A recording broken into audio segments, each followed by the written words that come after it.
All right, we are down to the cutoff race of another round of the NASCAR Cup Series playoffs here in 2023. This is Jordan Farrell bringing you the green white checker for this week. Just finished up with the Yellawood 500 at Talladega Superspeedway. Race it kind of embraced the phrase to pull from my friend Tyler Sugart. Shout out to him from Fox Sports Spartanburg 98.3 FM. He used this term in the state playoffs a couple of years ago, and Gaffney High School defeated Spartanburg High School in the 5A Upper State Championship game. He said, and I quote, typical Gaffney fashion. A quote that was taken the wrong way and has become infamous around Gaffney. Kind of a little bit of a rallying cry for him that year as they went on to win the state championship, as a matter of fact. They beat Dutch Fork in that, but we're not here to talk about football. Shout out to Tyler anyway. But typical Talladega fashion. That can pretty well describe how this race went down at Talladega today. Wasn't a particularly entertaining race early on. It was just a lot of pack racing that it was two and three wide off and on all race long with momentum switching lines all throughout. And from a fan's perspective, that's absolutely exciting. We love to see the racing like that. We love to see the pack racing like that. But the drivers don't care for it. And from a strictly racing perspective, the package, especially with the way it's designed in the super speedways, is not very popular either because the way it is with the limited horsepower, it kind of limits the ability of the cars, especially if they're mired in traffic at the back of the pack, to really be able to really get anything going. Matter of fact, Ty Gibbs was very critical about that after he ended up out of the race. He kind of said the same thing. He said that the racing was really stale. There were a lot of people getting good runs, but you couldn't really go anywhere with the package that we have. So it was that much is true. The package, especially with the reduced horsepower, is something that is kind of the downside to the way NASCAR's made the super speedway racing now. It's a product on the track, great. Again, from a fan's perspective and watching it, yes, we love to see that side by side racing. Is that something that could happen every race? If you're expecting every race to be that way, especially if you're new to NASCAR, just kind of drop that fantasy now because there's just no way that that would be sustainable throughout a season to have racing, pack racing like this. It's something that it's fun to watch. Two, three times a year. It used to just be Daytona and Talladega. Now we get it at Atlanta too, since they turned that into more or less a third restrictor plate track. But yeah, it's fun a couple of times a year, but it's not something that needs to be done on a consistent basis. Nonetheless, still NASCAR needs to work on the package a little bit. It's not as simple as upping the horsepower. In fact, upping the horsepower would have a lot of logistical issues for NASCAR to be able to do. So I don't know if there's a way that they can really fix it. But nonetheless, from a fan's perspective, and because that's kind of what they're trying to create, they're probably not going to fix it because they don't see it as something that needs to be fixed. But anyway, going back to the racing here, the first stage in this one kind of ended under caution when we've been talking about this ever since Darlington, it seems like. Playoff chaos finally reared its head.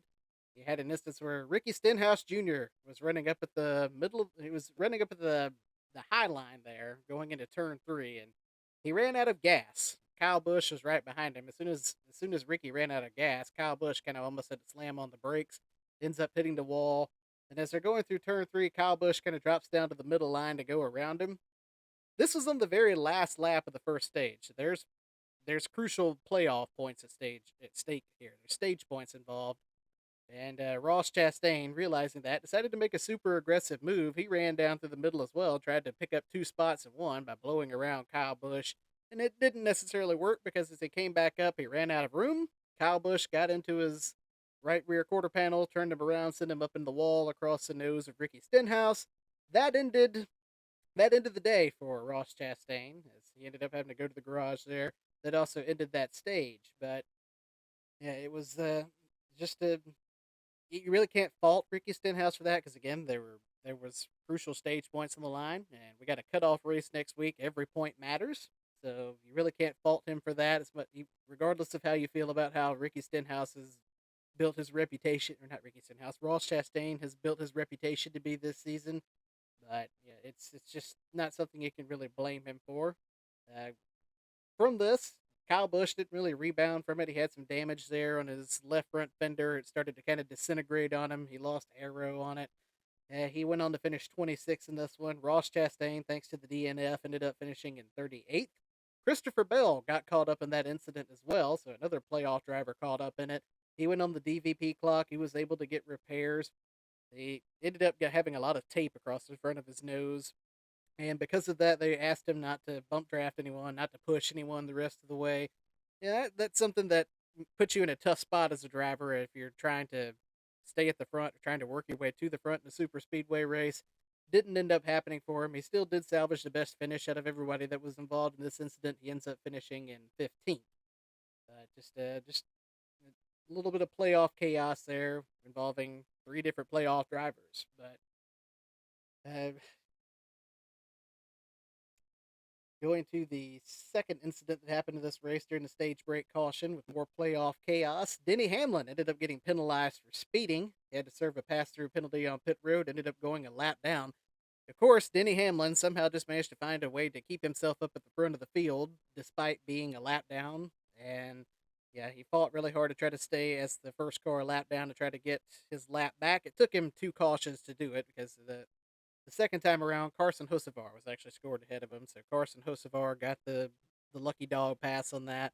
But at the next caution that came out, Denny Hamlin was able to get back on the lead lap, and surprisingly, Denny Hamlin fought his way all the way back up to finishing fourth in this one to stay pretty well in the good as far as his points are concerned going into the Roval next week.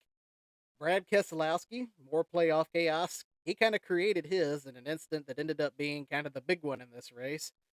He was one of the better cars all race long. He won the second stage, had a car to possibly win this one, but as we all know, Brad Keselowski has a reputation on super speedways for being super aggressive when it comes to being a pusher, and that ended up being his undoing in this one. He pushed Carson Hocevar through the tri-oval, ended up turning him sideways. Hocevar went down into Austin Dillon. Then Dillon and Hocevar both simultaneously basically turned right at the same time and came up the track at the same angle. Both went nose first into the wall, ended up damaging the safer barrier. They had to bring out a red flag to repair it that lasted about 10 minutes.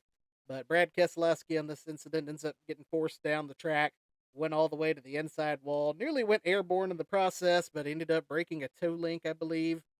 That ended Brad Keselowski's day. Brad ends up finishing 33rd.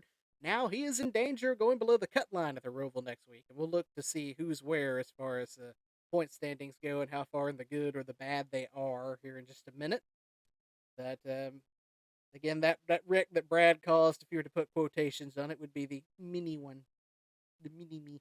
In typical Talladega fashion, this race just had to have a wild finish that involved a crash across the finish line. But before we get there, there was one other caution right before that for debris on the backstretch. You might think that this was kind of NASCAR trying to throw a fun flag just to make things more interesting, or maybe it was just a phantom caution. That's not the case.